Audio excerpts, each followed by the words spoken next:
Hello and welcome to the Evidence Based Chiropractor. I am your host, Dr. Jeff Langmaid. This week we are back with the research. This is a study that came out in 2021 and it is interesting.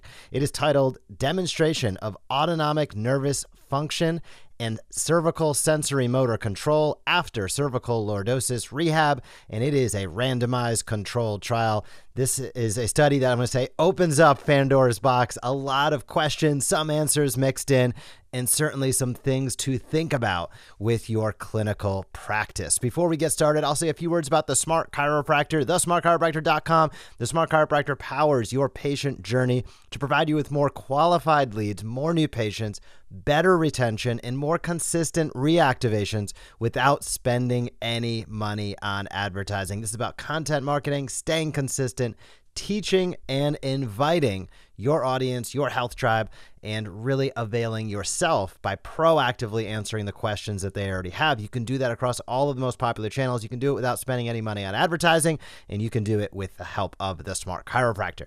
But as I said today on this podcast, we're talking research, and this is a study that came out in the Journal of Athletic Training, and it is a good one. Anytime we're talking about autonomic nervous function, we're talking about cervical sensorimotor control. As Allen Iverson once said, we talking about practice. No, we're talking about cervical lordosis rehab and how that impacts really the ability for individuals with chronic nonspecific cervical spine pain, neck pain, to improve not only in terms of pain, but also in terms of functional ability. And this is a randomized controlled trial, as we said at the top. So I always love to hear that. Gives it a little bit of extra oomph. Now, why does this matter? Well, neck pain is one of the most common musculoskeletal disorders requiring physician intervention with an annual prevalence they estimate could range 30 to 50%. So up to half of people out there at any given time could have neck pain. And specifically in this study, there's a focus on chronic non-specific neck pain. And I love that they lead in with this in this study because it gets to the heart of it. And I'll just read it as a quote, conflicting views exist about the clinical importance of variations in the sagittal plane cervical spine alignment in chronic nonspecific neck pain. It is often asserted that abnormalities of the cervical curvature may represent a normal variant. And this gets to the heart of a lot of conversations happening in and around chiropractic. I mean, this practically ties into x-ray. This ties into, pain versus function. And they kind of throw it out there right at the beginning of this study saying there's some conflicting views in terms of what happens when there are alignment issues. Is it normal variation? Can it cause problems? Does the problems always equate to pain? These are all questions I think as chiropractors I wouldn't say struggled with, but, sought to refine, maybe instead of arguing about, I'll say sought to refine our answers for over the last 100 years plus. But there are a few things that throughout that journey that we have learned that I think all of us can, hold true today based upon the science. And one of them is that the cervical spine proprioceptive afferentation system is a major component of sensory motor control. And there is a deep connection between afferent input from proprioceptive, visual, and vestibular systems and a stable upright posture of the head and neck. In the cervical spine, in the muscles, the ligaments, the discs, there's a lot of mechanoreception going on, and that provides a lot of the neurophysiological feedback and input that we need to in order to have great control of our head and neck. We have the bowling ball on top of the toothpick here with our head and neck, and how those things line up, so to speak, it does matter to a certain degree. Now, how much? I think that's what we're trying to dig to the bottom of. And what is a normal variant and what's problem territory? It's difficult. And I'll say, in my opinion, that it's different for just about everybody. Of course, there's gross challenges, right? Something is misaligned 5 millimeters, something wild. But on these more subtle findings, they might not always be causing pain. They might not always be causing abject dysfunction.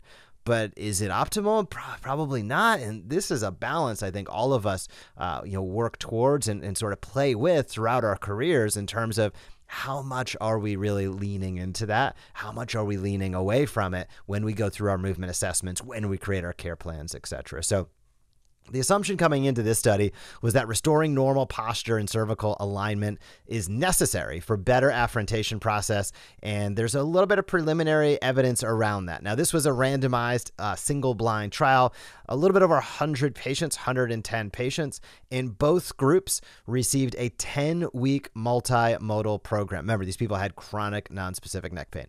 That multimodal program consisted of things like TENS, thoracic spine mobilization and manipulation, soft tissue mobilization. And in addition to that, both groups received all of that.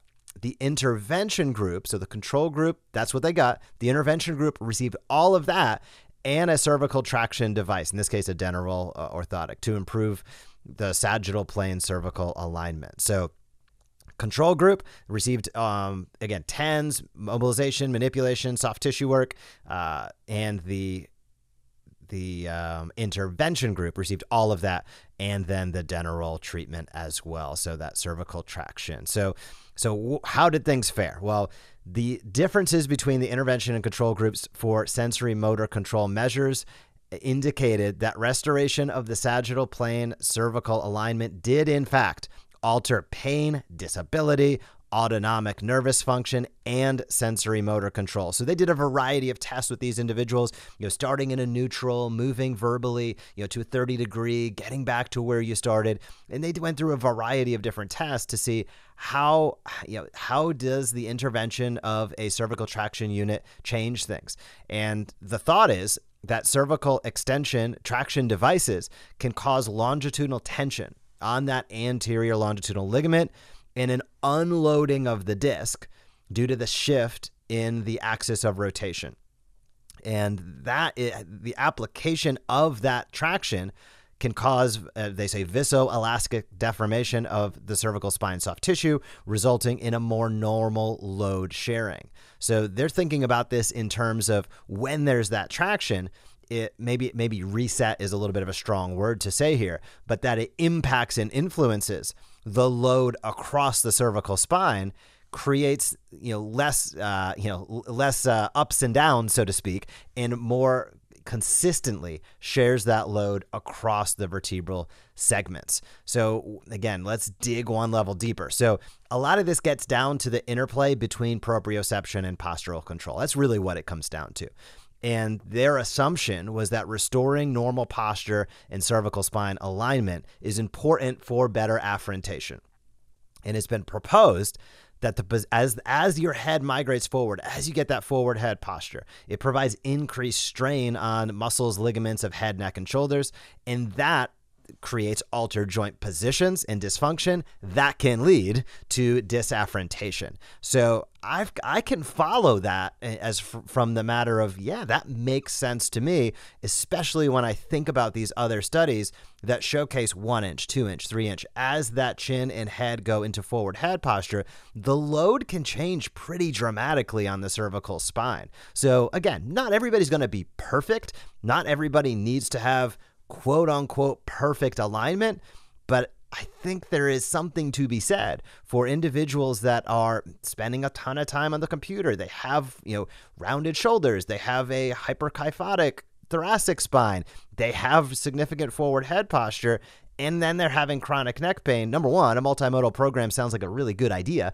And again, one thing that was interesting in this study, I didn't see too much about adjusting the cervical spine in this case. A lot of it was thoracic spine adjusting.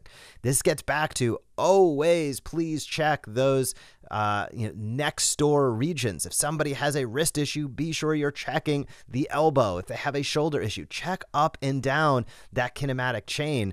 And I think there's a lot of docs out there, a lot of docs that consider themselves to be evidence-based docs that can become at times so myopic. They have pain right here. I want to take care of this issue. I don't want to do any more. I'm focused, and there's a balance here. So I would encourage everybody listening to, be mindful of that balance and take into account that there's a lot of literature out there supporting for cervical spine issues the care and treatment of the thoracic spine, which makes a lot of sense because there's so much interplay between the two. But keep that in mind. I think that's a good clinical tip to utilize. So if we get back to the cervical spine, altered cervical lordosis and forward head translation can cause two things. It can cause a reduced range of motion and altered segmental motion. So when there's altered segmental motion, there can be altered load and thus dysaffrentation. When there's a reduced range of motion, it's just not ideal, right? Our bodies are built to have a balance of strength and flexibility. And if we're not able to move throughout an entire range of motion comfortably, chances are, you pick this up on your movement assessment, right? And you'd say, gosh, this is has an increased likelihood to have challenges down the road. If somebody's not able to move through a range of motion comfortably, there's going to be compensation patterns that go on over time. As I like to say, you can get away with it for maybe a week, maybe a month, maybe a year, maybe 10 years, but eventually gravity catches up to you. So ensuring that you have the balance of strength and flexibility, that you have as let's say neutral as opposed to a forward head posture is a good thing. And multimodal care continues to show itself, whether it's cervical spine or lumbar spine, to be a really good idea. So in this study, the researchers found, quote, as we observed, pain cannot be considered the only determinant for sympathetic system dysfunction in patients with chronic nonspecific neck pain.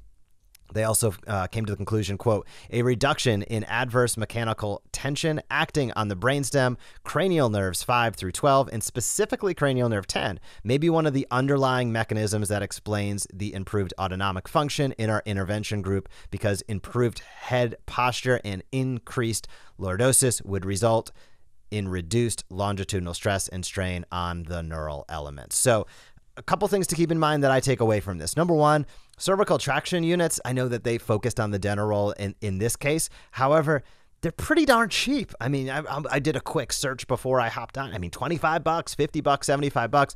So this is something that has a low barrier to entry to get your patients, involved with. And I'm going to say, at least, try out and give it a whirl.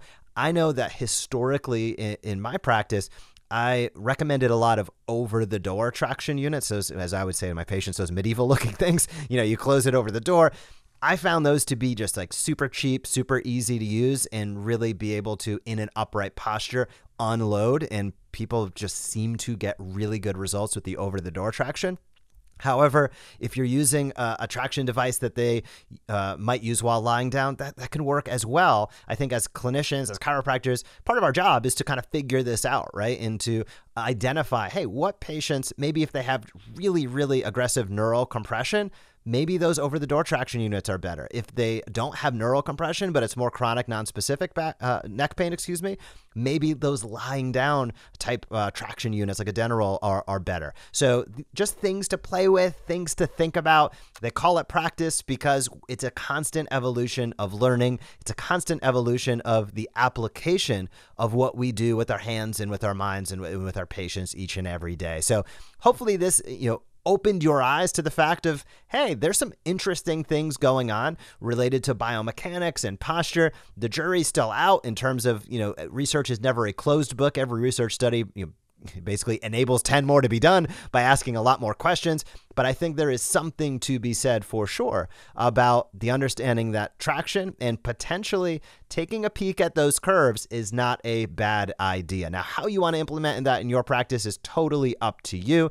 And this did not get into the specifics of displacement, the specifics of translation, let's say, in terms of how much that impacts. So all of that still to be learned, but a lot of nice information to be able to take out of this study. So before we wrap up, I want to say a few words about Power Step. Orthotics are frequently used to address foot pain and alignment issues, but not all patients need or can afford custom orthotics. I know we see this in our practice all the time. In these situations, it is a wise move to trust the clinically proven pain relief and prevention of Power Step ProTech orthotics. These were designed by a podiatrist over 30 years ago, and they are coming into our space as chiropractors. You can get a pair for free, a sample pair, by visiting pro.powerstep.com/sample. Again, that is pro.powerstep.com/sample. I will drop that link in the show notes.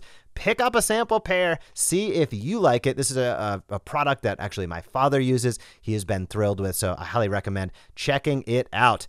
Otherwise, I hope you have a fantastic week in practice. Leave us a rating or review if you have not done so for this podcast, and I will talk to you soon.